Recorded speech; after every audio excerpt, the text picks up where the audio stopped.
Internacional de Periodistas. Vamos a iniciar. Les pedimos a todos tomen sus lugares, algunas personas se encuentran de pie, tomen sus lugares para comenzar y hacer este evento mucho más ágil y por supuesto que ustedes puedan disfrutar de la presentación de este libro.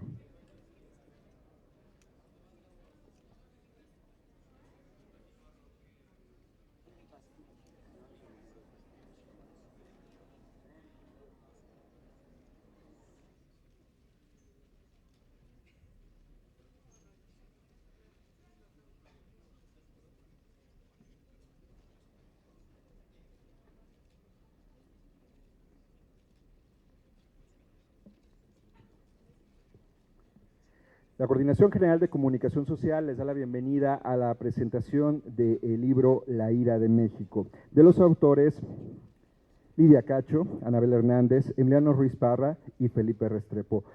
Yo les voy a pedir por favor un aplauso para ellos que nos acompañan el día de hoy en el Presidium.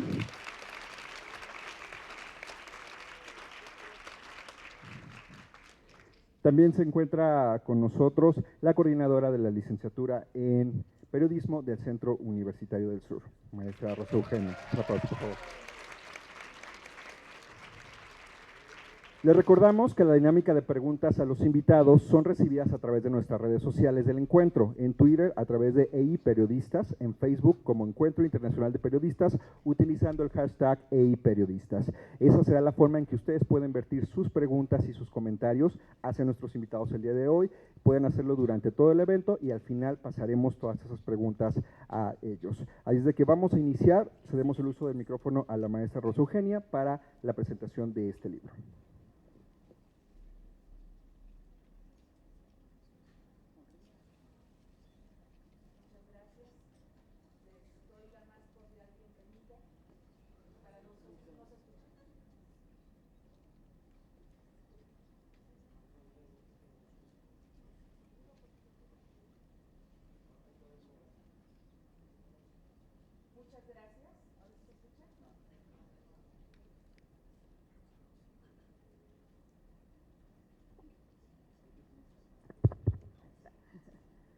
Bueno, muchas gracias, les doy a todos la más cordial bienvenida.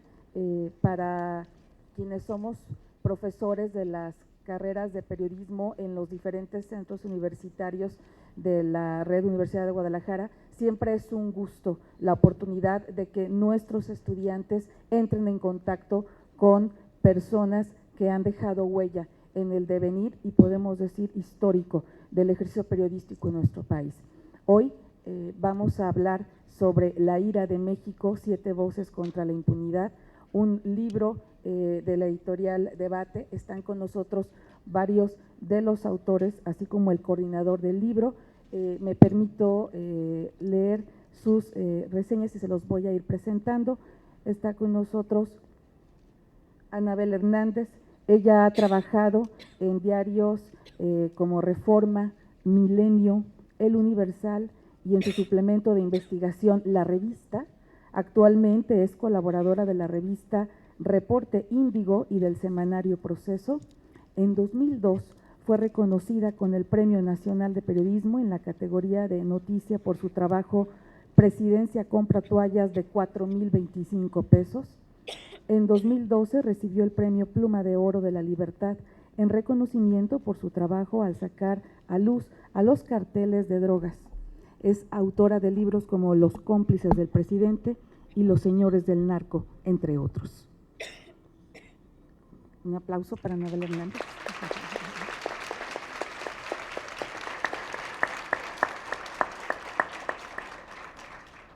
Está también con nosotros Lidia Cacho. Ella es periodista mexicana, feminista y activista de derechos humanos de las mujeres. Ha escrito los libros Con mi hija, hijo no, Esta boca es mía y tuya también, Memorias de una infamia y Los demonios del Edén. Actualmente es columnista del diario El Universal, ha recibido los premios de Human Rights Watch, Premio Nacional de Periodismo, Premio Gineta Sagán, Amnesty Award 2007, Oxfam Award en el 2007, IWMF Award, CNN Hero, UNESCO Guillermo Cano Freedom of Expression Award, The Wallenberg Medal, the Tucholsky Award, PEN Canada Award, Unánima, WordPress International Hero 2010 de Viena. Un aplauso.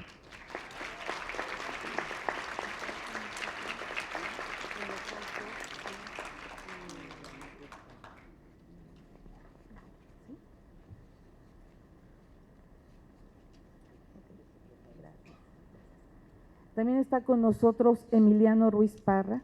Él nació en la Ciudad de México en 1982. Es formado como reportero en el periódico Reforma de 2004 a 2008. Sus crónicas han sido incluidas en diversas antologías. En 2010 fue nominado al premio de la Fundación Nuevo Periodismo Iberoamericano por su crónica Morir por Pemex, y desde 2011 es colaborador habitual de la revista Gato Pardo.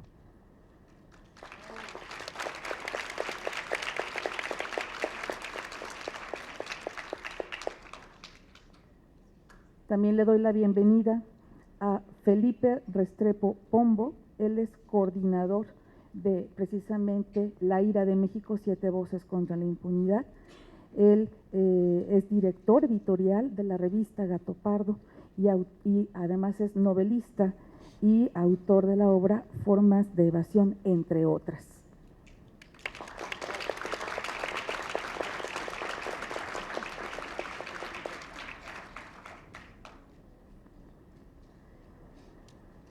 Y bueno, pues para dar inicio con esta presentación que me hicieron y que agradezco el honor que me confieren, bueno, pues leeré un texto muy breve que he preparado. Presentar una obra que contiene historias narradas e investigadas con el celo y la pasión que demuestran los autores y autoras de La Ira de México es una paradoja. Este libro no contiene, este libro libera.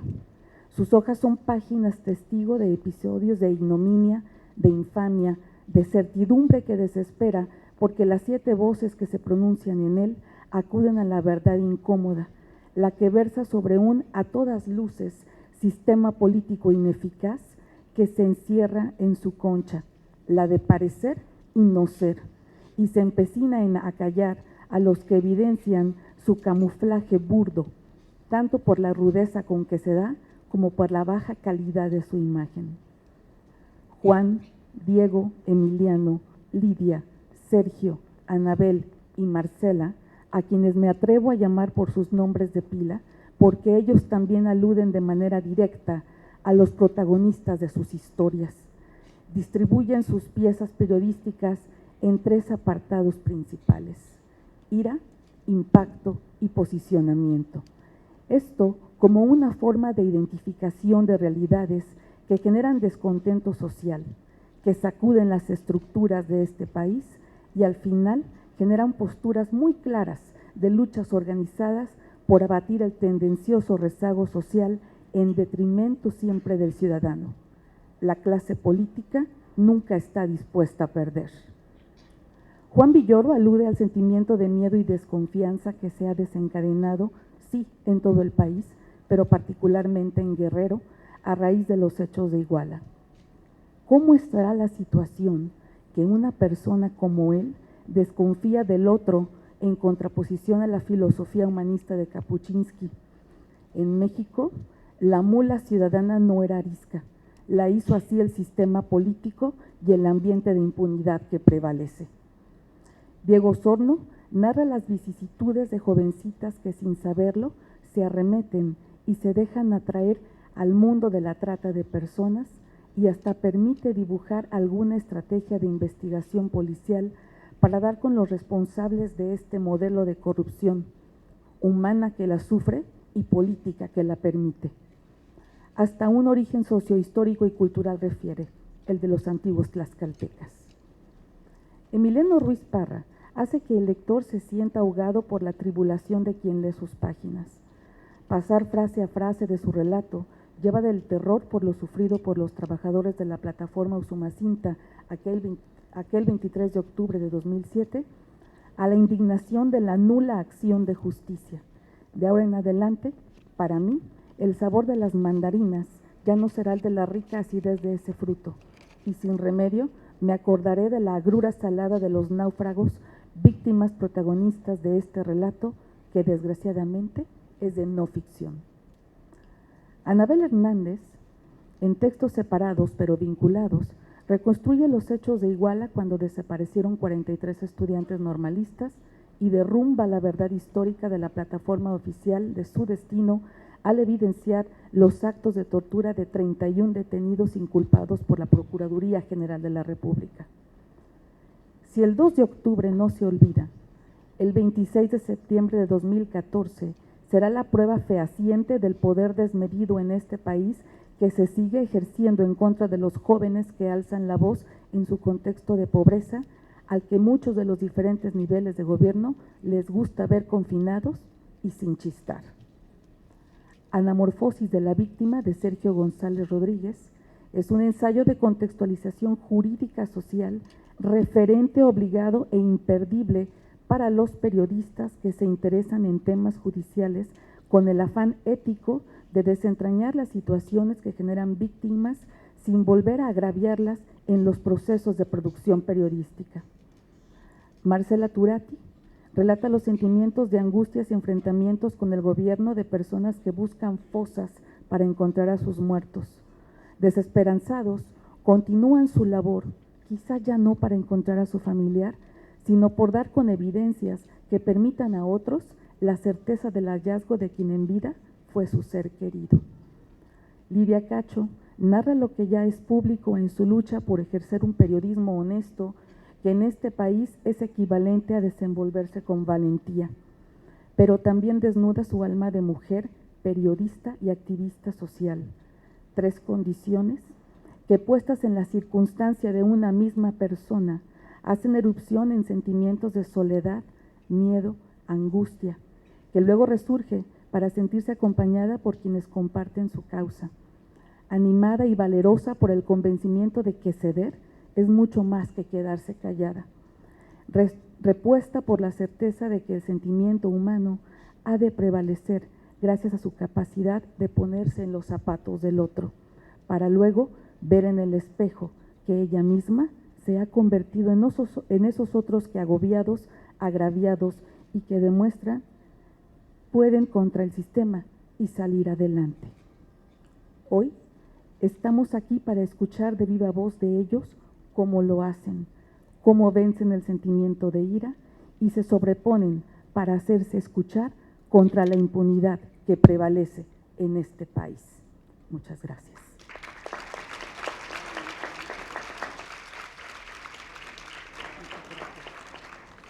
Cedo ahora la voz a Felipe Restrepo Pombo, quien es el responsable de esta odisea y coordina este fabuloso libro.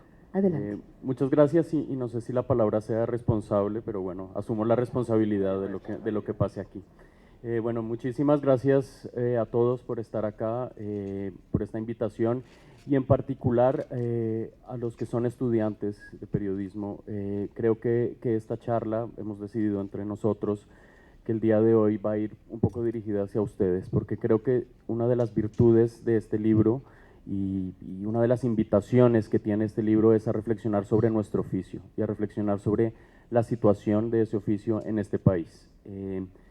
Antes de entrar en esa discusión entre nosotros 4, quisiera contarles un poco, más allá de la excelente reseña que acaban de escuchar, cuál es el detrás de cámaras de este libro, porque este libro tiene una pequeña historia antes de llegar a estar publicado acá en México. Y justamente esa historia empezó hace un año, un poco antes de la FIL del año pasado. Yo soy director que se llama Gato Pardo y recibí la visita de un editor inglés que se llama Christopher MacLehouse y es una eminencia de la edición en Inglaterra. Él había estado en la Feria del Libro de Edimburgo y había tenido la fortuna de escuchar una mesa redonda en la que estuvieron Juan Villoro y Gabriel Orozco y creo que Sergio, hablando sobre México. Y lo primero o lo que más le llamó la atención de esa charla es lo poco que se conocía la realidad mexicana en Inglaterra y en Europa en general.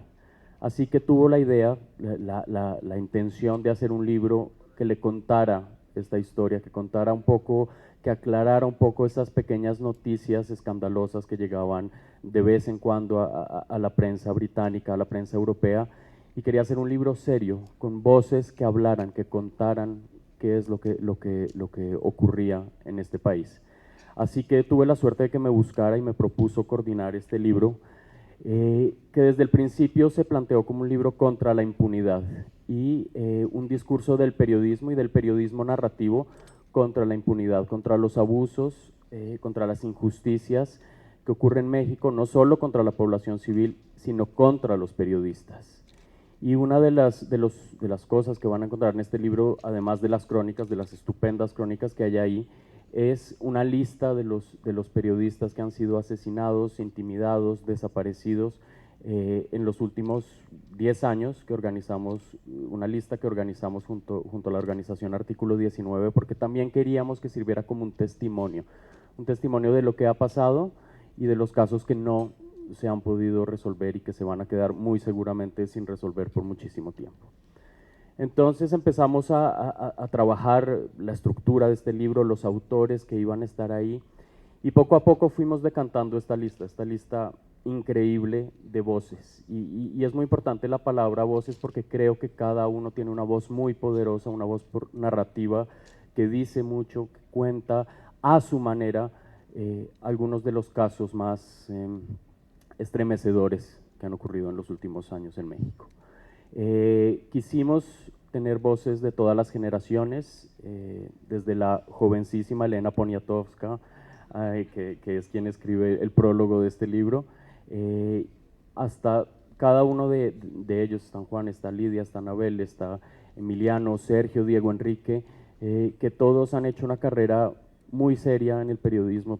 He tenido el gusto de editarlos a todos, de conocerlos a todos, y si hay una palabra que los reúne, o un par de palabras que los reúnen, son la valentía y el rigor. Creo que en ellos se conjuga la voluntad de contar desde una voz y con un rigor periodístico intachable y con una valentía que a mí me resulta abrumadora.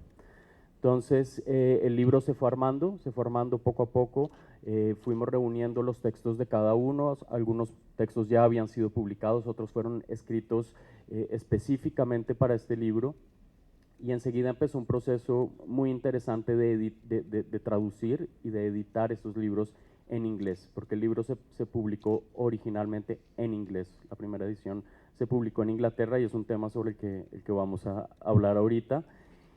Y luego Debate tuvo este gesto magnífico de querer publicar el libro en México. Creo que también es un gesto muy valiente porque es un libro que cuenta cosas difíciles, que dice cosas difíciles y que hace dudar y que hace sospechar sobre los poderes en este país. Ya, como les cuento, el libro salió en Inglaterra, se presentó en Londres, en Edimburgo, fueron algunos de los autores. Se va a publicar el próximo año en varios países europeos, se va a publicar en Francia, en Italia, en Suecia, luego se va a publicar en Australia, en Nueva Zelanda, en fin, va a ser un libro que va a tener una enorme repercusión internacional, y para mí es un gusto haber estado ahí, porque creo que el periodismo mexicano tiene que empezar a narrar lo que está ocurriendo acá y narrarlo de una forma seria y de una forma rigurosa, como acabo de decir. Así que quisiera empezar esta charla preguntándoles a cada uno de los autores cómo fue, ya más allá de contar sobre qué son sus textos, exactamente y muy brevemente y muy concretamente qué quisieron contar, qué quisieron denunciar, qué impunidad quisieron denunciar en cada uno de sus textos y por qué seleccionaron los textos que seleccionaron y por qué los escribieron. Y una última anotación: el libro en inglés se llama The Sorrows of Mexico, que es algo así como las tristezas, las penurias de México, y en la traducción al español se llama La ira, así que entre traducción hubo un paso de la tristeza a la ira que me parece bastante significativo y es que vamos sobre el que podemos reflexionar. Entonces quisiera comenzar a abrir la mesa con esa pregunta. Creo que Anabel quisiera comenzar, ¿verdad? Bueno, voluntariamente a fuerzas, no es muy democrático esto. No, les agradezco muchísimo la invitación a este evento. Realmente siempre he reconocido a la universidad por estar haciendo este tipo de eventos periodísticos paralelos a la FIL. Yo he participado en varios de ellos como oyente, pero también como conferencista, y realmente siempre se lleva a uno cosas muy útiles de aquí. Me alegra mucho que estén aquí varios jóvenes, intuyo yo por lo que explicó el vicerrector, que son estudiantes de la escuela de las diferentes categorías de comunicación y periodismo que se dan aquí en la universidad, y me da mucho gusto que podamos estar así cara a cara, aquí como en petit comité, ¿no? Que nadie escuche lo que vamos a comentar aquí, ¿no? Que los dueños de los medios no vengan a censurarnos, ¿verdad? Como luego suelen hacerlo, y que ustedes salgan aquí realmente encendidos y apasionados del periodismo, porque no se puede ejercer el periodismo sin esos ingredientes. Hay que vivir la noticia, hay que sentir, hay que mirar la cara de los abusadores, de los victimarios, hay que aprender a mencionar sus nombres y hay que también aprender a mirar las caras de las víctimas, a compadecernos de ellos, a sentir su dolor. Y por eso hice estos 2 capítulos de Iguala. Estaba yo ya haciendo una investigación, llevo 2 años investigando el caso, acabo de presentar apenas ayer mi libro La verdadera noche de Iguala, y justamente cuando estaba en ese ínter haciendo mi investigación y mi libro de La verdadera noche de Iguala, es que viene esta solicitud para participar en este libro colectivo para Europa. Y me pareció el momento preciso para explicar y explicar a la comunidad europea realmente las 2 caras de lo que pasó esa noche, en esa noche y después. Generalmente los periodistas, de una manera equivocada, retorcida, he visto muchos textos sobre Ayotzinapa, he visto muchos libros, no me voy a poner a criticarlos uno a uno, respeto el trabajo de los compañeros, pero sin duda alguna todos están sesgados por una sola visión, que es la visión de los 43 normalistas desaparecidos. Es decir, solo están mirando a las 43 víctimas de esa noche, que sin duda alguna es una noche terrible, que sin duda alguna ahí se narra minuto tras minuto las horas del exterminio, cómo estos muchachos iban corriendo por la calle, tocando las puertas de los vecinos, suplicando que las abrieran para salvar sus vidas, cómo algunos se saltaban por las rejas de las bardas porque los vecinos no abrían por temor a ver toda la gente que estaba disparando en las calles. Y esas son las horas del exterminio. Pero hay otras víctimas que han sido olvidadas y sus historias son igual de terribles que las de estos padres que se quedaron sin hijos y las de estos compañeros que se quedaron, estudiantes que se quedaron sin compañeros. Y es la historia de los más de 100 detenidos, en un 90%, todos ellos brutalmente torturados por la Marina, por el Ejército, por la Policía Federal, para fabricar una historia oficial y esconder lo que realmente pasó. Por eso estos 2 capítulos, unos son los estudiantes y otros son las otras víctimas, porque hay que visibilizar a todos. Muchas veces en el periodismo cometemos el grave error de prejuiciar. Si está detenido, pues algo malo ha de haber hecho. Y nos tragamos como píldora estas versiones oficiales y ya. Yo lo que he aprendido en estos 11 años que llevo ya investigando particularmente la delincuencia organizada, es bueno que yo ya las versiones oficiales no las comparto, no las creo, dudo en automático de ellas, que es una cosa de sanidad mental en el periodismo, dudar de las versiones oficiales. Hay que pensar que el gobierno siempre va a contar la historia que más le convenga y nunca la historia donde hay una autocrítica o revelación de verdades incómodas. Entonces, es así como me pongo a investigar a las otras víctimas, es así como leo estos dictámenes médicos, es así como me acerco a los familiares, porque así como los familiares de los 43 normalistas están desaparecidos, están desesperados, buscando a sus hijos, también hay otros familiares y otros hijos y otras esposas y otras madres que desean que sus hijos salgan de la cárcel, que desean que sus hijos, por ejemplo, el otro día hablé con la madre de Sidronio Casarrubias, que fue brutalmente violado por un policía federal ministerial durante la tortura. Y su madre me contaba en llanto cómo Sidronio Casarrubias aún no se recupera físicamente de las lesiones que sufrió en esa brutal violación. Y cuando uno ve los rostros de estas madres, que también valen, que también cuentan, que también sus historias hay que escucharlas, Uno entiende como periodista que hay que mirar el bosque, no hay que mirar un solo el árbol, y por eso participé con estos capítulos. Muy bien, muchas gracias, Anabel.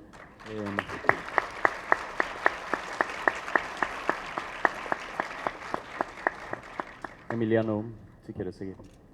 Muchas gracias, Felipe, muchas gracias a todos por venir. Yo reitero mi agradecimiento con el editor Christopher Maglehose, con Felipe, que me han invitado a este libro, y por supuesto ahora con la Universidad de Guadalajara por estar aquí con ustedes. Para responder a la pregunta de Felipe, en efecto, creo que, como dice Anabel, el periodismo en mucho está mirando solamente hacia un lado, hacia arriba. Yo trabajé en un diario, en el mismo que Anabel, y los diarios pues están llenos de declaraciones de políticos, ¿no? Básicamente ese es el 90% de la información, y pues no están mirando hacia abajo. Entonces hay una realidad que no se está contando y que de repente nos da grandes sorpresas en este mundo.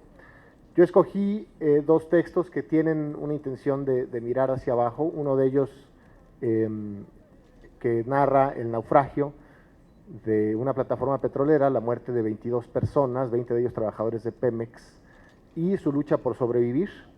Es un relato construido, reconstruido con los testimonios de las víctimas, y que además también está empapado, impregnado, inspirado en otros relatos de naufragios, sobre todo de Gabriel García Márquez y de Joseph Conrad, porque también creo que el periodismo no solamente debe dejar de mirar hacia arriba y mirar hacia abajo, sino también debe de dejar de escribir burocráticamente, debe de dejar de escribir con los lugares comunes de las averiguaciones previas y de los discursos de los políticos, y asumir que si está trabajando con las palabras puede y debe escribir literatura, debe hacer literatura. Entonces ese es un texto. El otro es el relato de una lucha por la defensa de la tierra. Esta es una historia absolutamente olvidada, perdida, una lucha de 40 años de una comunidad en Ecatepec y de su dirigente, don Jesús Fragoso. El grupo Atlacomulco, que es un grupo muy viejo en la política mexicana, tiene más de 60 años, fundado por Isidro Fabela, luego por Gustavo Vaz, luego estuvo Jan González, en fin, es una gamarilla muy estable. Parte de ese grupo quisieron despojar las tierras a esta comunidad. Después, desde la propia presidencia de la República, Gustavo Díaz Ordaz y Luis Echeverría también les echaron el diente a 400 hectáreas, y se echaron una lucha tremenda, estos campesinos, que les costó que les alambraran sus tierras, cárcel, golpes, que les metieran presas a las esposas, a las madres, y finalmente ganaron en la Corte, en la Suprema Corte de Justicia, y ganaron en el Tribunal Agrario. Pero esta es solo la mitad de la historia, ya no sigo contando más porque me encantaría que lo leyeran. Esos son los dos textos. Entonces uno ocurre en el Golfo de México, a unos años de que se liberara la industria petrolera, y otro en Ecatepec, que en ese entonces eran tierras de cultivo y ahora pues son colonias populares. Felipe. Y finalmente, gracias Emiliano, Lidia.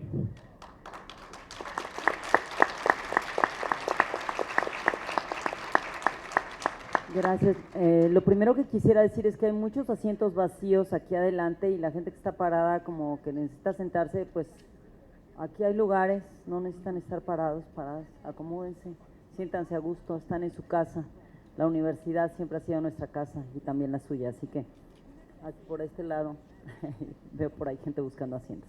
Bueno, para variar, me sale lo maternal por ahí.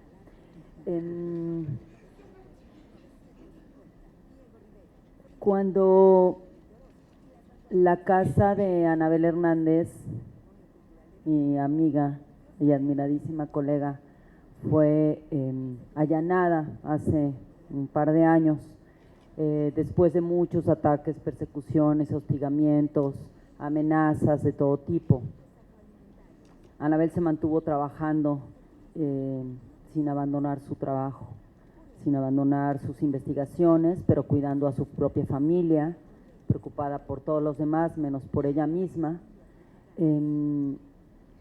casi al mismo tiempo, San Juana Martínez sufrió también un allanamiento con hombres armados y enmascarados en su casa.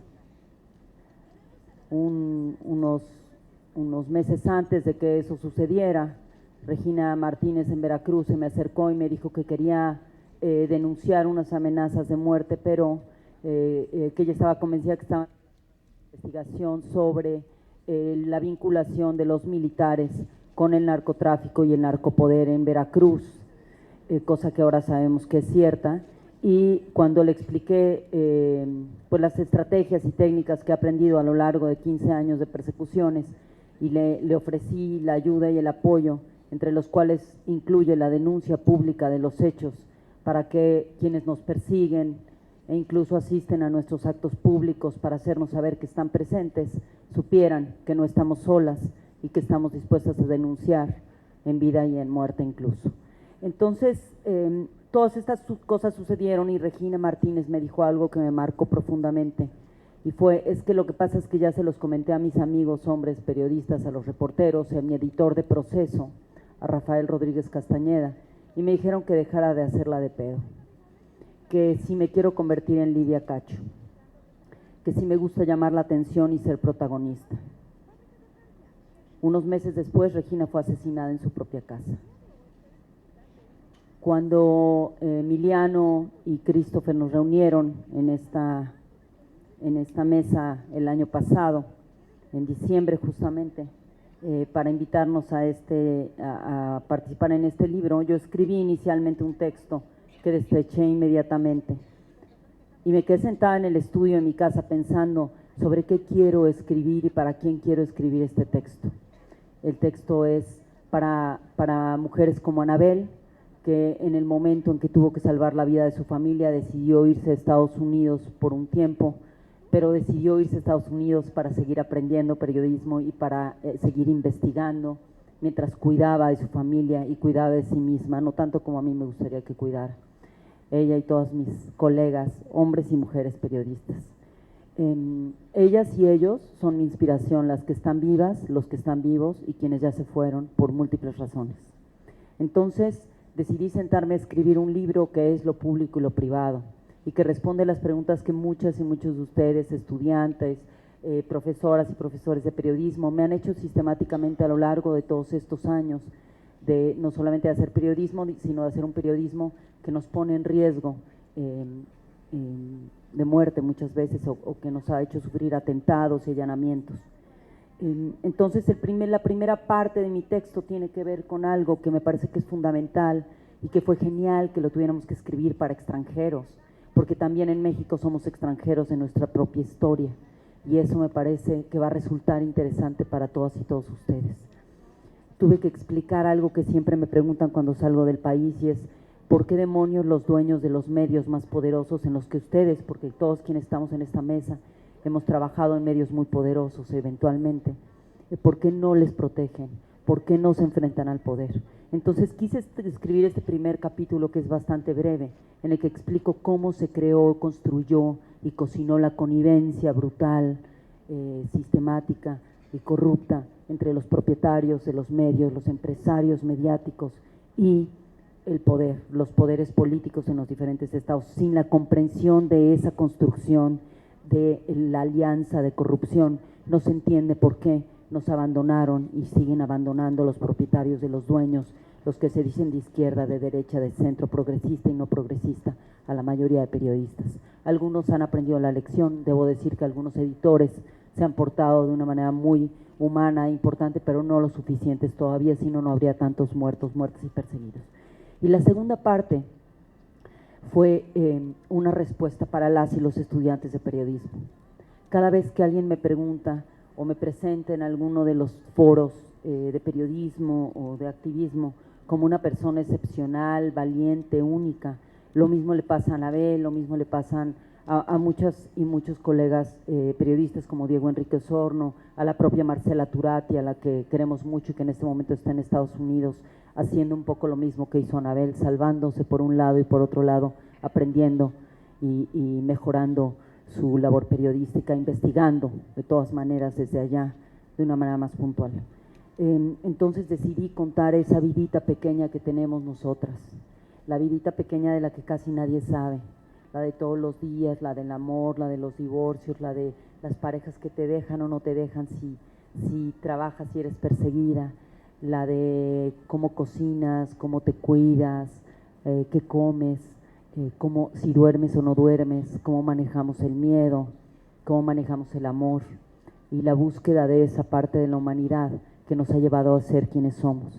Este texto para mí es un texto para honrar a mis colegas periodistas, no solamente de México, sino de todo el mundo, pero también es para reconocer nuestra propia humanidad. Nosotras no somos excepcionales, Anabel y yo lo hablamos sistemáticamente, y la palabra excepcional de latín significa aquello fuera de lo común, lo que ha sido sacado de la normalidad. Y justamente nosotras estamos aquí para contarles a ustedes y reivindicar las cátedras de periodismo, las escuelas de periodismo, para decirles, no somos únicas, somos unas entre ustedes. Los grandes periodistas de este país también lo son unos entre ustedes, algunos sobrevivimos y otros no, por múltiples razones, algunas desconocidas y otras estratégicas y tácticas. Y esa es la parte del libro. Uno de mis colegas periodistas cuando lo leyó me dijo, Lidia, no escribas eso, es demasiado personal, es demasiado íntimo, te va a poner en un lugar muy incómodo. Y le dije, ya hemos estado suficiente tiempo en este país negándonos al lugar incómodo del dolor del alma que todas y todos tenemos, y es momento de reconocerlo para recuperar la valentía colectiva. Por eso escribí este texto.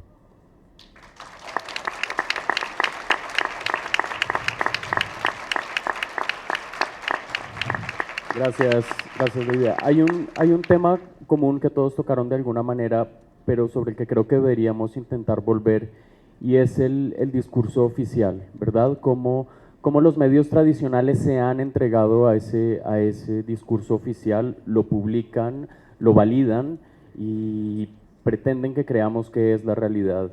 Y yo creo que desde la crónica se está contando otro mundo, otro país, esto no solo en México, en toda Latinoamérica, creo que es un fenómeno común al continente, cómo la crónica está contando otras cosas que no se dicen. Y le cuesta a los cronistas encontrar dónde ser publicados, les cuesta encontrar a alguien que los lea, que los publique, que valide de cierta forma ese contradiscurso. Y me llama la atención que existan muy pocos libros como este, o que hayan existido muy pocos libros como este, que agrupen voces tan valerosas, historias tan interesantes. Y mi pregunta concreta es, ¿por qué creen, si es que tienen alguna explicación, que este libro se hizo primero y vino de un editor extranjero y se publicó primero en el extranjero? ¿Y cuáles son las repercusiones que puede tener esto? Anabel quiere comenzar de nuevo. Bueno, realmente es parte de lo que entre nosotros hemos platicado los últimos días, cuando hemos coincidido ahí entre una cena y unos cuantos tequilas, y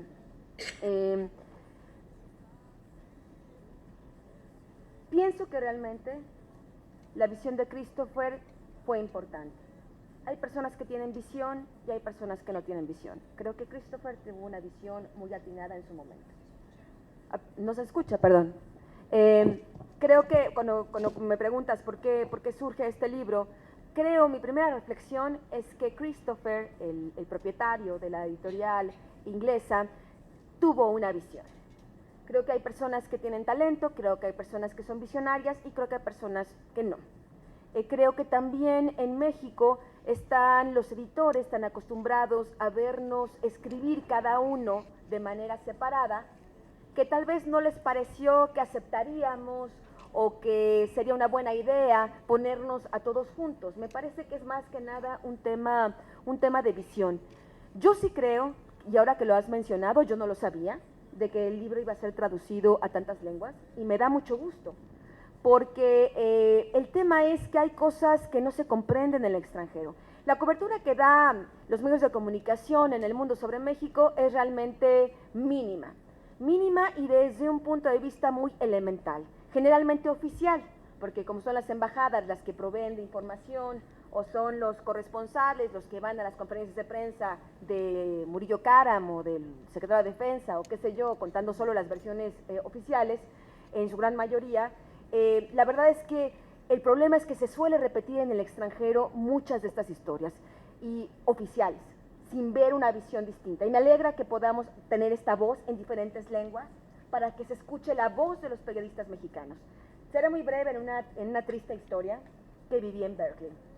Cuando yo empecé a hacer mi investigación sobre el caso de los 43 normalistas desaparecidos, pues los primeros reportes que yo le entregué al editor del programa de periodismo de investigación eran totalmente diversos, diferentes a los que había mencionado el gobierno federal. Yo tenía documentos en la mano que me permitían afirmar esto. Hubo una larga junta, polémica, tensa, con el director del programa, Lowell Berman, que decía, es que tú debes estar mal, porque el New York Times, el Washington Post, pues dicen otra cosa.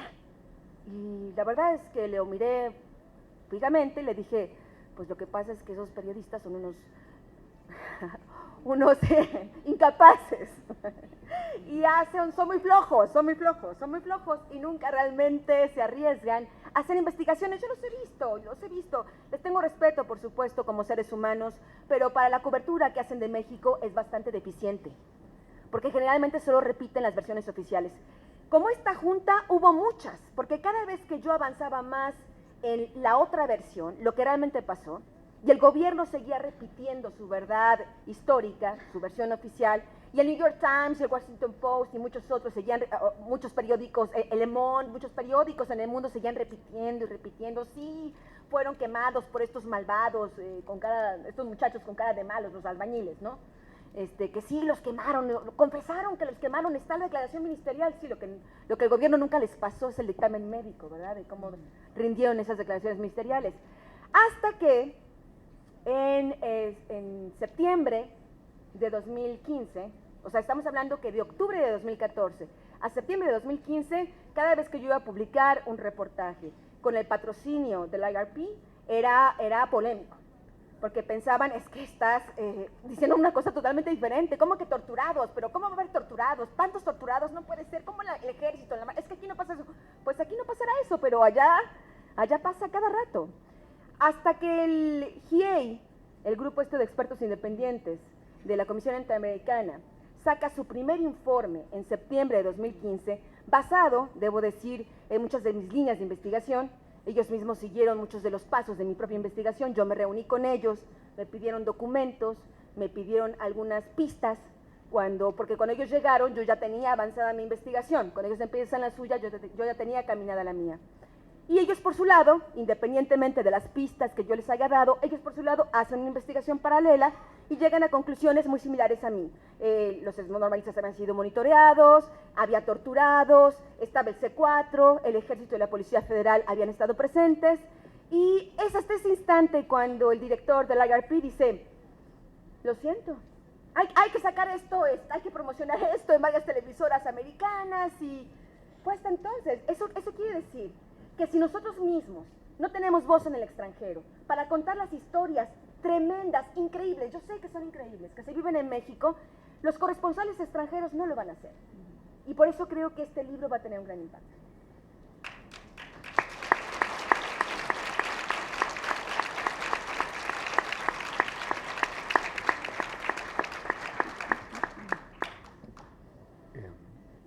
Yo creo que es innegable que esos grandes periódicos que hasta hace 10 años parecía que dictaban la agenda pública del país, están en un riesgo cercano de desaparecer, ¿no? Y bueno, evidentemente que esto se debe en buena parte a que el modelo de negocio ya cambió. El papel ya no es negocio, la gente ya no está comprando contenidos en papel. Pero también está pasando otra cosa, que estos diarios, que estos grandes medios, pues tampoco están contándole a la gente historias que tengan alguna relevancia en su vida o que tengan algún reflejo con lo que viven todos los días, ¿no? O sea, no solamente es una crisis de modelo de negocio, también es una crisis de periodismo, del oficio como tal. Y esto pues lo van a pagar caro, y con ellos pues también muchos periodistas, ¿no? A mí me parece que este libro va a ser un gran golpe a la estrategia de relaciones públicas del gobierno de Enrique Peña Nieto, que llegaron en el mundo internacional, que vendieron la historia del Mexican Moment, que vendieron la historia del Salvador de México, ¿no? Y que está absolutamente derrumbada por la realidad, por esta represión tremenda, la desaparición de los 43 y la fabricación de la verdad oficial. Los han llevado a los suelos, la tremenda corrupción que se ha sabido gracias también a equipos periodísticos, no a la Secretaría de Función Pública, no a la Auditoría Superior de la Federación, sino son grupos de colegas investigando, esto no lo sabríamos, ¿no? Como bien dice Anabel, a mí me buscan a veces de medios extranjeros para preguntarme siempre la historia del Chapo, ¿no? Sí, y además quieren ver a México como una serie de Netflix, cuando están pasando muchas otras cosas importantes, críticas para el país, ¿no? Entonces, este libro lo que está haciendo es reflejar que las instituciones mexicanas están descompuestas, que llegaron a un nivel de descomposición tremendo, que la justicia es absolutamente selectiva, que es venal, ¿no? Que se compra, y por lo tanto creo que será un sacudimiento muy necesario, muy importante, para que el mundo aprenda a ver a México y aprenda a hacer tratos con México desde otro lugar.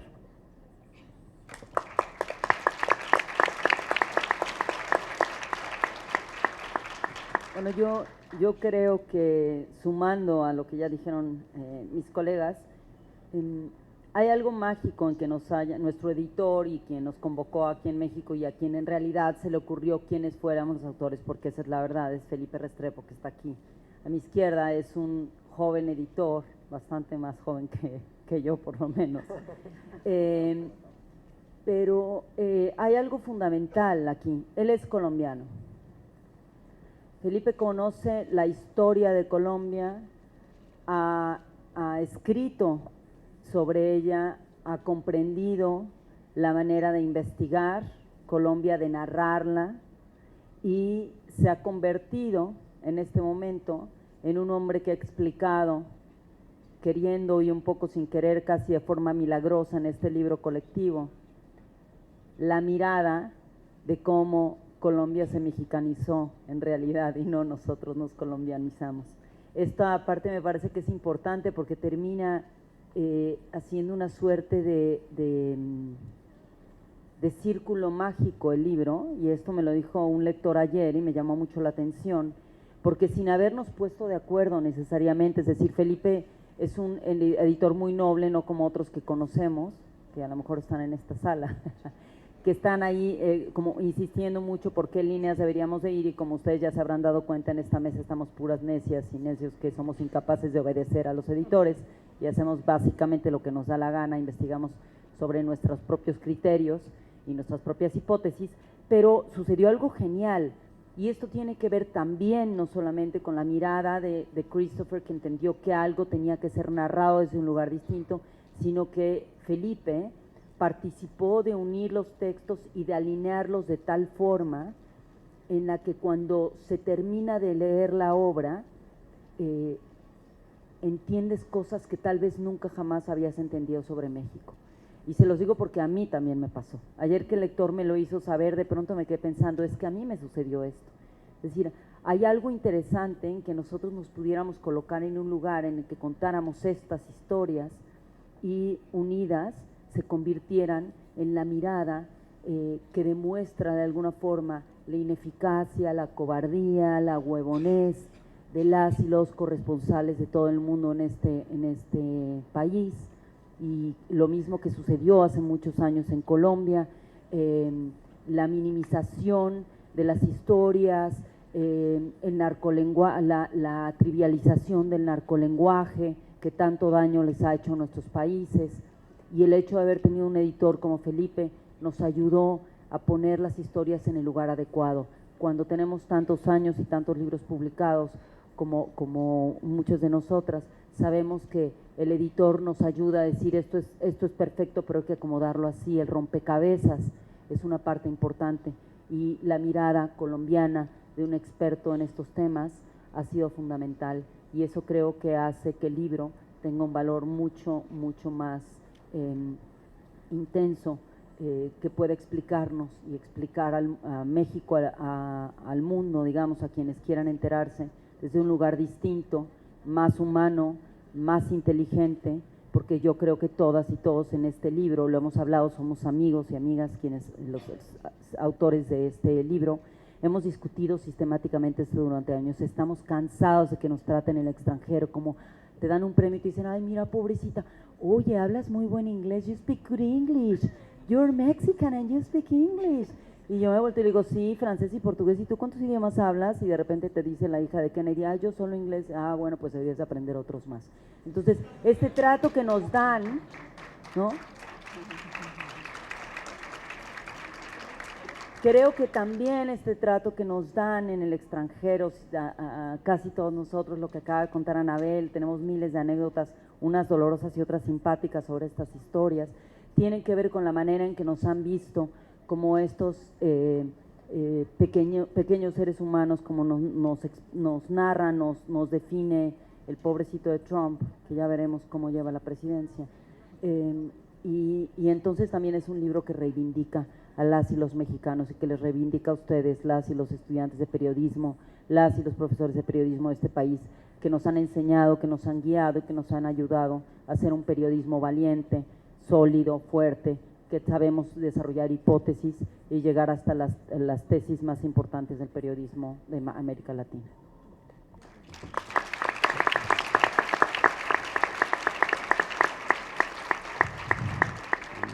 Muchas gracias, Lidia, por todos esos comentarios, pero yo creo que yo nada más fui un vehículo y entre otras cosas creo que esa es la labor de un editor, no dar líneas, simplemente guiar a sus autores para que encuentren y potencien su trabajo y encuentren sus historias y las cuenten de la mejor manera posible, pero bueno, esa es otra discusión. Sí estoy de acuerdo contigo en que todos son autores bastante desobedientes, sobre todo en las fechas de entregar sus textos, es otra. Tú querías algo de calidad, de calidad, entonces de calidad, bueno, la y de calidad cumplir lleva los deadlines tiempo. y esas cosas, en fin. Pero bueno, me queda clarísimo que los protagonistas de este libro son las víctimas, y las víctimas de una sociedad civil que ha sufrido un abuso constante y bastante intenso, pero también las víctimas han sido los periodistas, y los periodistas de los que se habla en este libro y los periodistas que escriben en este libro. Yo no les voy a pedir que cuenten estas historias acá porque las están escritas ahí, pero ya que tenemos una audiencia en la que hay muchos estudiantes, muchas personas jóvenes que quieren dedicarse a este oficio, que a pesar de esta crisis de la que hablamos de los medios, que a pesar de esta intimidación, de este hostigamiento, quieren ser periodistas, buscan ser periodistas, y yo no quiero que esta mesa se vuelva una queja eterna y un pesimismo. Creo que hay un camino y creo que este libro no se trata de hablar mal y decir todo está jodido y no se puede hacer nada y no se puede escribir y no se puede publicar. No, justamente es la invitación a hacer un periodismo de calidad, un periodismo que cuente las cosas, un periodismo que no se limite y un periodismo que llegue a la gente y que le cuente a la gente otra versión de los hechos. Entonces quería preguntarles a ustedes, o más que preguntarles, invitarlos a que les den un mensaje, sobre todo a estos chicos, y una invitación a que hagan un periodismo valeroso como el que ustedes hacen. Bueno, para mí quisiera decir 3 breves ideas. La primera es que no estén esperando, no estén atenidos a entrar a un gran medio de comunicación. Estos mitos ya acabaron. Y si tienen la oportunidad de entrar a alguno de ellos, nunca permitan que el editor los silencie. Nunca permitan que un director los silencie. Nunca permitan que un jefe policíaco los silencie. Nunca permitan que un presidente de la República lo silencie, porque la libertad es suya. La libertad de expresión la ejerce primero uno mismo sintiéndose libre por dentro. Quien no es libre por dentro no puede ser un periodista que ejerza la libertad de expresión. Primera cosa. Segunda cosa, quiero decirles que aunque sus mamás tal vez estén muy decepcionadas por la carrera que escogieron, la mía lo estaba, creo que ya no está tanto, tal vez. El buen periodismo genera recursos honestos. Se puede vivir decentemente del buen periodismo. Decentemente. No estamos hablando de vivir como jeques, como Ili Ortiz ahí de la Universal, que estira la mano todo el tiempo, extorsiona al gobierno para vivir con su helicóptero y con el séquito de decanes y hacerse una cirugía plástica cada año. No, así no. Así, no hay periodismo honesto que pueda soportar una vida como de jeque, pero una vida sencilla, una vida honesta, de buen periodismo sí se puede llevar. El periodismo sí genera recursos, esa es la verdad. Y la tercera es que sean creativos. Aquí no se puede ejercer el periodismo si no se es creativo, si no hay un trabajo en un periódico, si no hay un trabajo en una estación de radio. Inventen sus propios medios de comunicación, hagan colectivos periodísticos, rompan las paredes, rompan las historias, hablen con la gente, reflejen lo que no está haciendo los medios de comunicación. Ustedes tienen por delante un gran futuro, porque estos medios de comunicación no van a cambiar, porque dependen del dinero gubernamental. Ustedes, las nuevas generaciones de periodismo, lo que tienen que hacer es depender de la lealtad de los lectores y de la audiencia. Esa lealtad, el día que los ciudadanos vuelvan a verse reflejados en un medio de comunicación, y me parece que el portal de Aristegui Noticias es un gran ejemplo de eso, el día que la ciudadanía vuelva a sentirse reflejada en un medio de comunicación, ese día el medio de comunicación no va a depender de ni un peso del gobierno, sino de la lealtad de los ciudadanos que los ven.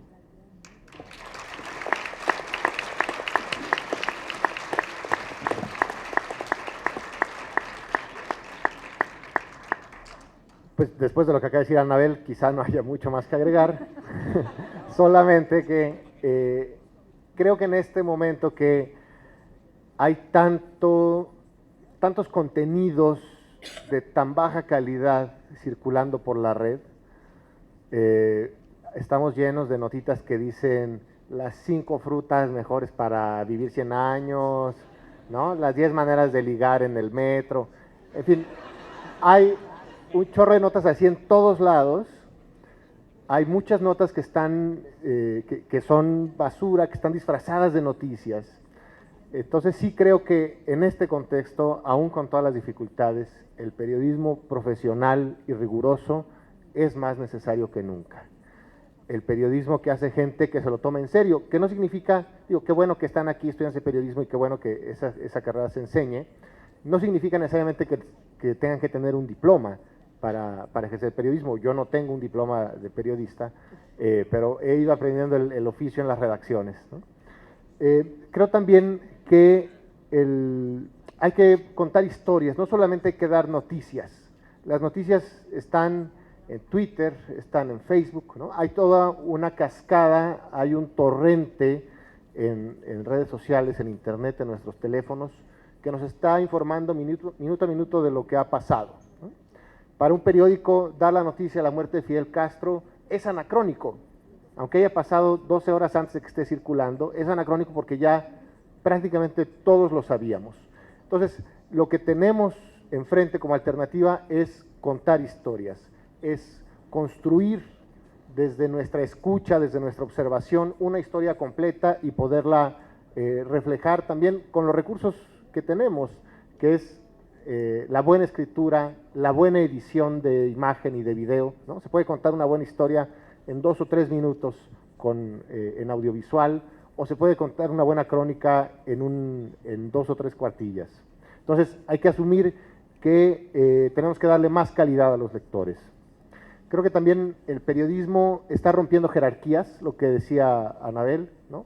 Ya cada vez vamos a depender menos de estas estructuras que eran casi militares, en donde el director del periódico lo que decía era palabra de Dios, ¿no? Y los jefes eran absolutamente rígidos, a veces prepotentes y patanes con los reporteros. Creo que tendemos hacia esquemas mucho más horizontales, en donde nos vemos como iguales los que hacemos noticias y nos tenemos que ayudar en lo que estamos escribiendo, en lo que estamos haciendo, porque también estamos enfrentando poderes muy grandes que no son solo el Estado, ¿no? Son las grandes mineras, en fin, hay todos los poderes corporativos, las que hacen semillas transgénicas, las grandes corporaciones financieras que quieren definir los contenidos de lo que se está publicando, que tienen dinero y que lo quieren aventar para que hagan relaciones públicas y que esas van a ser mucho más fuertes que los estados muy pronto. Y por último, creo que es un oficio que hay que ejercer con muchísima convicción, ¿no? Eso por supuesto que está absolutamente claro al oír hablar a mis compañeras, a los compañeros que están en el resto de este libro, a Marcela, Juan Villoro, a Diego Osorno, a Sergio, es gente que escribe, que investiga, que se toma esto con una seriedad, con una militancia periodística por contar lo que está pasando realmente, ¿no? O sea, se la creen y se la juegan en eso, y yo creo que pues, es un oficio que cada vez va a requerir más que quien le entre, pues no le entre solamente para salir en la tele, para hacerse famoso, para ser influencer o youtuber, ¿no?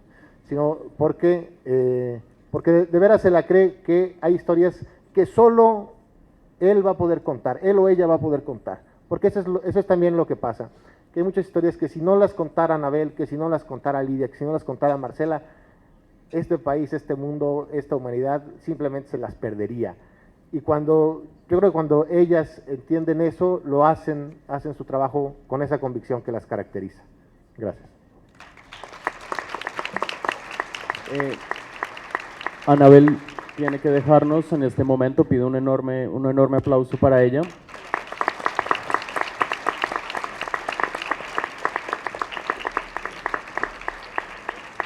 Y se quedan muchos temas por comentar, tenemos algunos minutos para las preguntas del público, que creo que llegan por Twitter. No, yo creo que no quieren perder tiempo ni en teclear una pregunta, así es de que…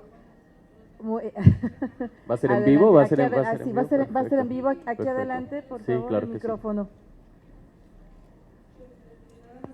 Felicitarla, Lidia, yo la admiro desde… Maldito ese su Cancún. Pedófilos está lleno México, pero se repiten en todas partes, ¿verdad? Yo vengo desde Durango y allá hay mucha violencia intrafamiliar y muchas cosas de ese tipo, y más feas, porque las 2000 fosas pues en 3 casas, y pues ahí nadie decía nada, pero nadie dice nada. Hace rato decía Anabel por algún motivo y no dijo el miedo, ¿verdad? Lo dijo cuando mencionó a los de Iguala. Pero bueno, la pregunta es la siguiente: ¿cuál sería la solución, aparte de participar?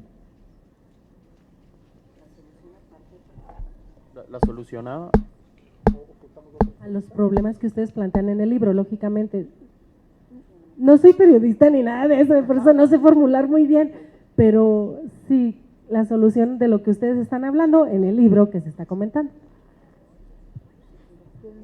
Sí, otras preguntas si las vamos juntando. Allá, creo. Acá.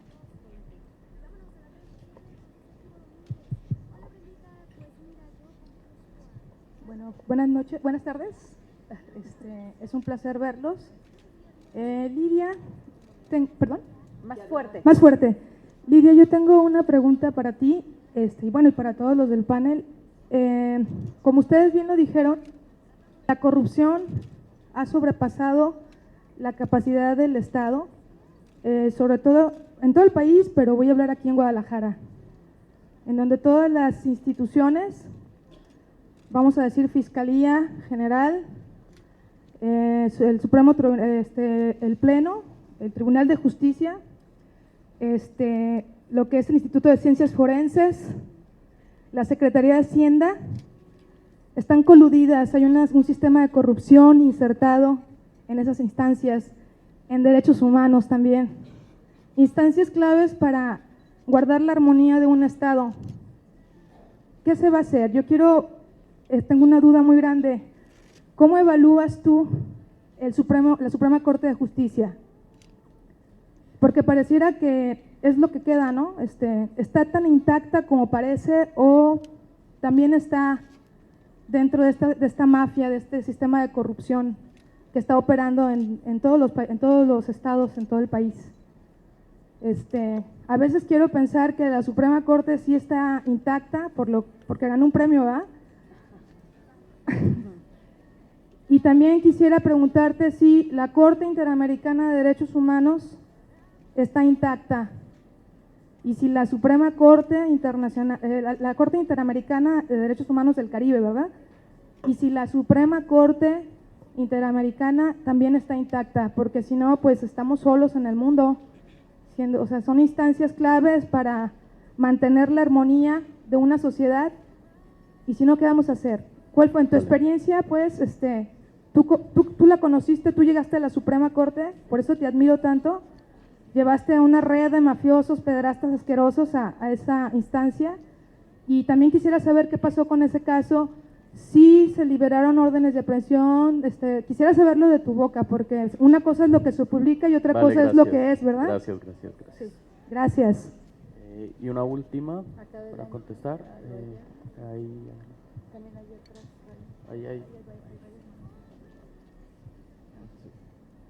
Bueno, buenas tardes. ¿Son los libros una nueva vía de comunicación para hablar de estos temas? Por lo que comentaban sobre que las empresas grandes de medios tradicionales a veces censuran, entonces esa es la pregunta más que nada. Bueno, un poco reuniendo estas tres preguntas, quiero ser muy breve. Creo que la solución que a veces nos piden o les piden en general a los periodistas, que den una solución, que nos den un camino para solucionar los problemas, y creo que desafortunadamente, si bien podemos ser militantes, si bien podemos hacer muchas cosas, tratar de influir, lo que podemos hacer principalmente es enunciar los problemas, contar los problemas, ponerlos sobre la mesa, creo yo. Y sí, efectivamente, estoy convencido de que los libros de periodismo cada vez tienen más influencia, cada vez las editoriales están haciendo un esfuerzo, y eso sí hay que reconocerlo, por publicar libros como este, que pueden resultar incómodos, que pueden resultar difíciles, y es una buena manera de enfrentar esto que también mencionaba hace un momento Emiliano, esa inmediatez, esa superficialidad, esa comodidad de algunos medios. Y tampoco se trata acá de destruir acá todos los medios, hay unos que hacen cosas correctas y eso hay que reconocerlo, hay colegas que están en medios tradicionales que hacen un muy buen trabajo, tampoco creo que sea justo generalizar absolutamente, pero sí hay otras salidas, lo digital que mencionábamos hace un momento, los libros, y yo creo que todo va a no paralizarse, a buscar la manera de contar las cosas y a que esta versión se conozca. A ver, yo quisiera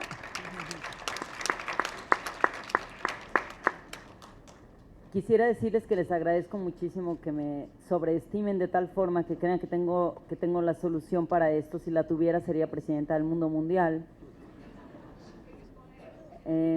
pero no lo soy. Lo que puedo decir es que efectivamente este libro trae algunas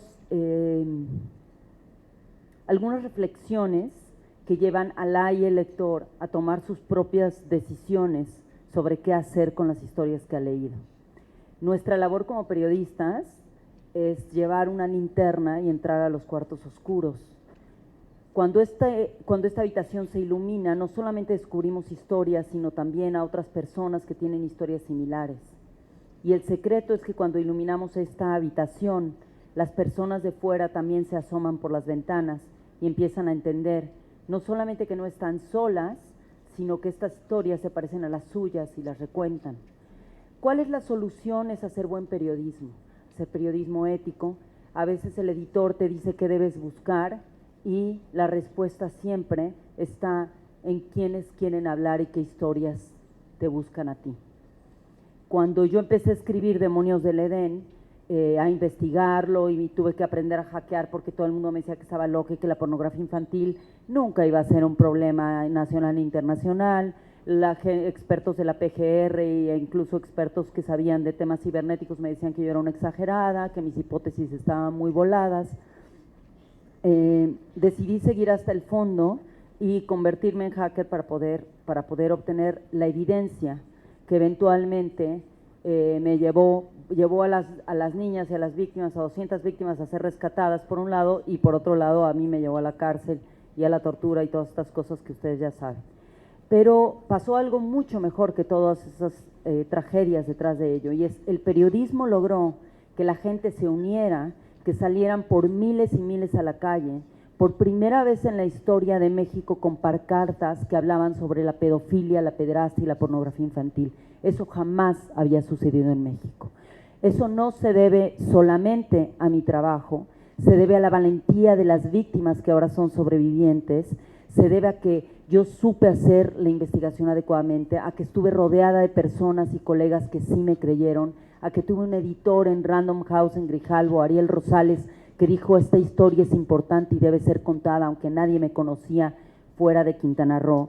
Y se debe a que ustedes, a que la sociedad en todo el país se movilizó un poco, porque decían todos somos Lidia Cacho, y al decir todos somos Lidia Cacho, decían todos somos las víctimas a quienes Lidia Cacho les dio voz.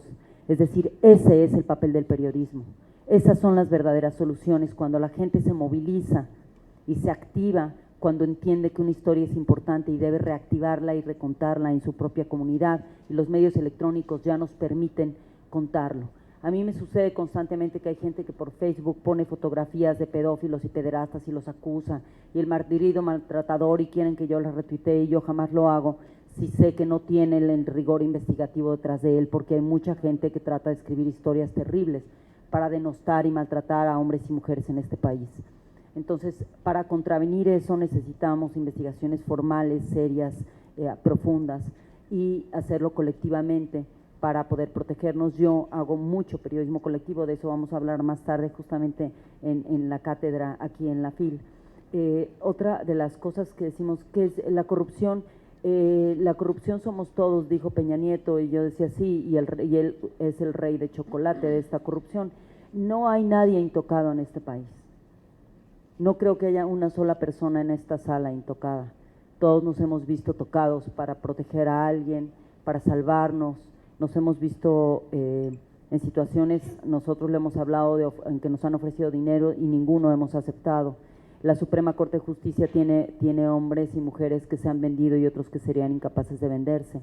Lo mismo pasa con la CIDH, hay mucha política detrás y son los gobiernos quienes eligen a sus representantes, por eso se complejiza la situación, y hay momentos en que la Corte Interamericana toma determinaciones fundamentales que verdaderamente defienden los derechos humanos, y hay momentos en los que hacen política y deciden, no, bueno, ya castigamos mucho a México, ahora vamos a ver países mejor, como vamos a ver a Colombia o Venezuela, porque ahorita ya pobre México, y negocian, y eso es inevitable y no está en nuestras manos.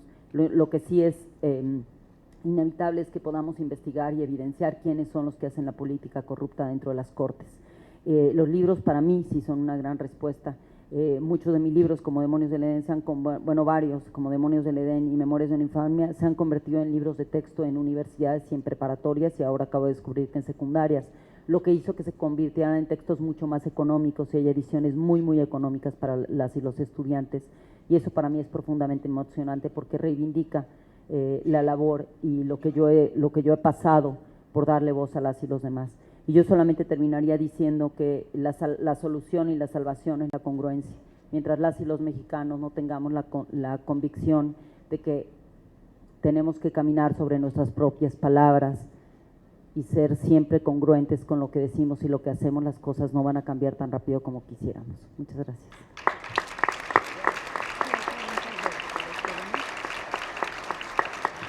Bueno, desafortunadamente se acabó el tiempo, solo No. para concluir, ¿no?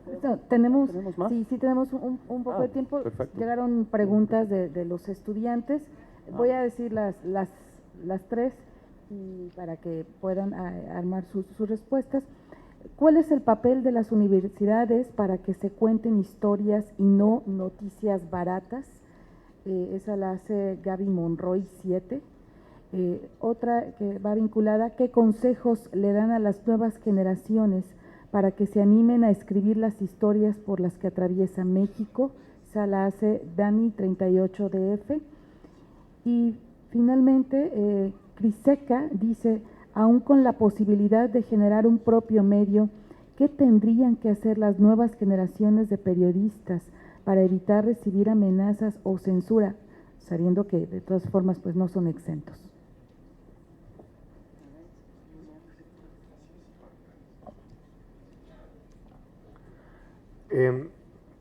Rápidamente, creo que las universidades, como muchas organizaciones sociales y civiles, van a tener cada vez más responsabilidad, más participación en generar un periodismo de calidad. Yo creo que la universidad puede ser, desde las autonomías, desde las universidades, un superactor para generar contenidos, para curarlos, para estimular a sus estudiantes, pero también a los periodistas que no hayan pasado por sus aulas, a escribir cosas y después a editarlas.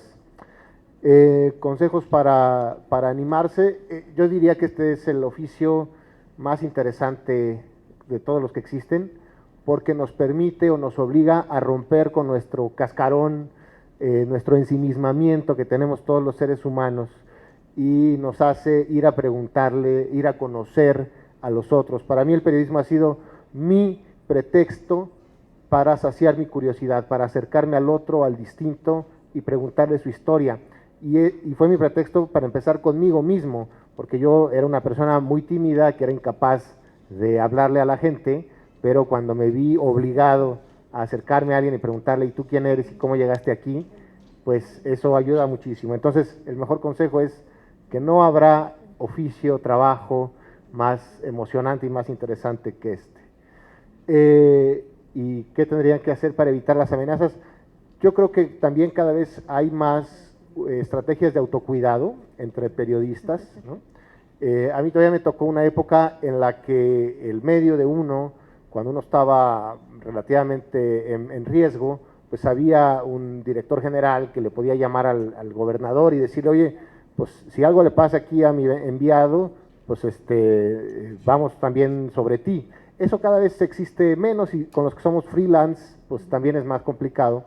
Entonces hemos construido redes de autocuidado, ¿no? Yo cuando voy a algún lugar que sabemos que puede ser de riesgo, a cubrir una historia, le comento a los colegas que están ahí, locales, que conozco, le digo a mis colegas acá que estén pendientes de mí, estoy pues como con protocolos de seguridad aprendidos entre nosotros, incluso hasta para proteger nuestras telecomunicaciones, para que nuestras coberturas, cuando son de riesgo, pues tengan el menor riesgo posible, ¿no? O cuando menos siempre hay alguien que sepa dónde estamos y qué es lo que está pasando con nosotros.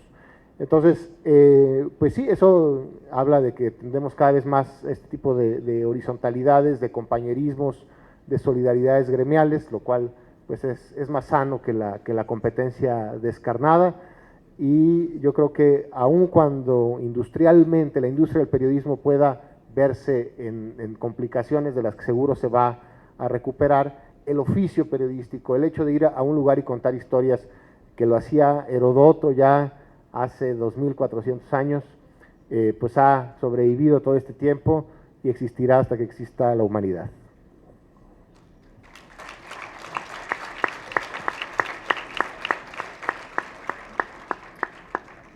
Bueno, también llegó otra pregunta nueva que dice que se puede ser activista y periodista, y esa es una respuesta que realmente le hemos dado durante los últimos años a nuestros editores, que también son activistas pero lo niegan, y sobre todo los mayores, que creen que el periodismo es objetivo, como si fuéramos objetos y no sujetos.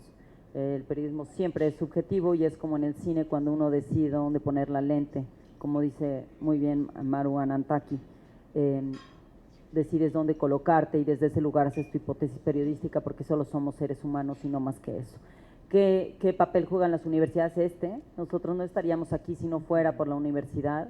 Yo recuerdo cuando tenía un programa de televisión en Quintana Roo hace 20 años, y alguien de la Universidad de Guadalajara, que no tenía amistades, no tenía influencias, no conocía a nadie, había leído un textito mío que publiqué en una revista feminista y decidió invitarme a escribir un texto sobre VIH-Sida. En este libro maravilloso que es la revista de la Universidad de Guadalajara, y ahí empecé a publicar, y publiqué varios textos por primera vez, y me dieron la oportunidad, y tenía yo 27 años. Es decir, no tuvo que ver con influyentismo, no tuvo que ver con otra cosa, sino con que alguien descubrió que un texto mío valía la pena para estar incluido en una revista académica, lo cual me dio un orgullo enorme e incluso todavía guardo esos ejemplares porque fue un compromiso importantísimo para mí.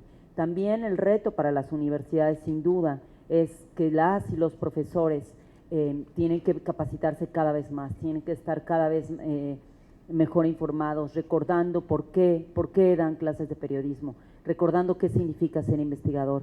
Yo no podría hacer el tipo de trabajo periodístico, ni Anabel ni San Juana, ninguno de los que estamos aquí podríamos hacer periodismo de investigación de este duro, puro, profundo, de delincuencia organizada, por ejemplo, si no fuera por las grandes investigaciones académicas.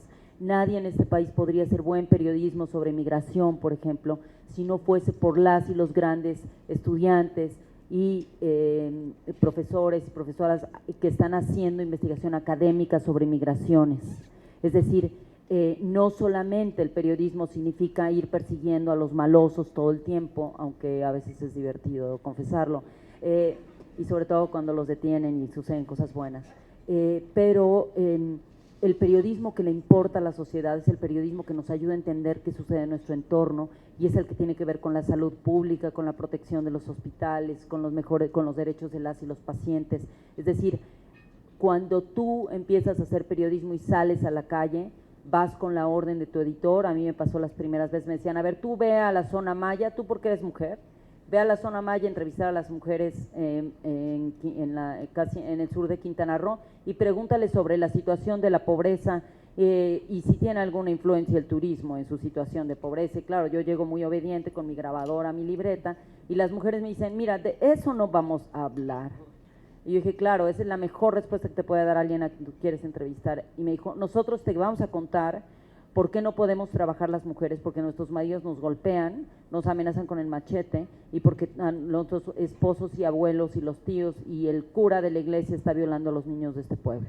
Y ese fue mi primer reportaje, que insistí durante 2 semanas para que mi editor me lo publicara, porque pensaba que era la vida privada de las personas, y estoy hablando de hace 28 años. Hoy en día ya no es la vida privada de las personas.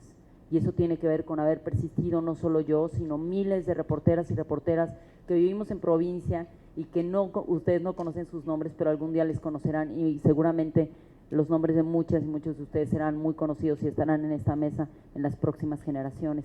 Quiero terminar contestando algo que se me pasó y que es muy importante. El líder de la banda de los productores de pornografía infantil, Jansucar Curi, al que yo investigué, que fue uno de los que se coludió para encarcelarme y torturarme, fue arrestado gracias al trabajo periodístico y a una gran cantidad de personas, policías, ministerios públicos, fiscales, que se jugaron incluso la vida. Un fiscal de la Procuraduría General de la República se jugó la vida porque fue amenazado de muerte por Miguel Ángel Yunes Linares, porque no quería que siguiéramos la investigación, y él la siguió a pesar de que después lo despidieron de la Procuraduría. Me topé toda mi vida con hombres y mujeres adentro de las instancias del gobierno que están transformando este país y jugándose la vida en silencio y que no los reconocemos porque generalizamos y decimos que esta gente está toda podrida, lo cual es mentira, porque si no este país no funcionaría. Y Jansucar Curi fue sentenciado por primera vez a 13 años, apeló y, como decíamos por ahí, muy finamente, apeló y se la apeló, porque lo que sucedió después de su apelación fue que el caso cayó en manos de un magistrado que había logrado juzgar al hermano de Carlos Salinas de Gortari, a Raúl Salinas de Gortari, y este magistrado investigó, leyó mi libro, mandó pedir muchas más pruebas y logró sentenciarlo a 113 años de prisión.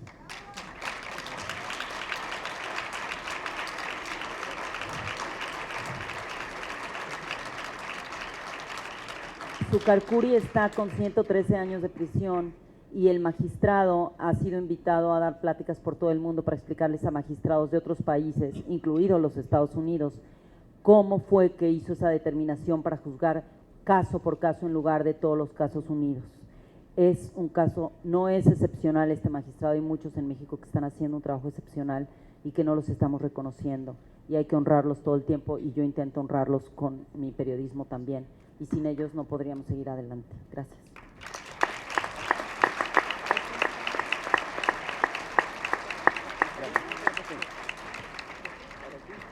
Bueno, no, pues ya. Solo como conclusión, yo quisiera, y estoy seguro todos mis compañeros en este libro, quisiéramos que esta ira se convirtiera en algo positivo y en particular en mejor periodismo. Muchas gracias a todos y un aplauso muy grande para todos.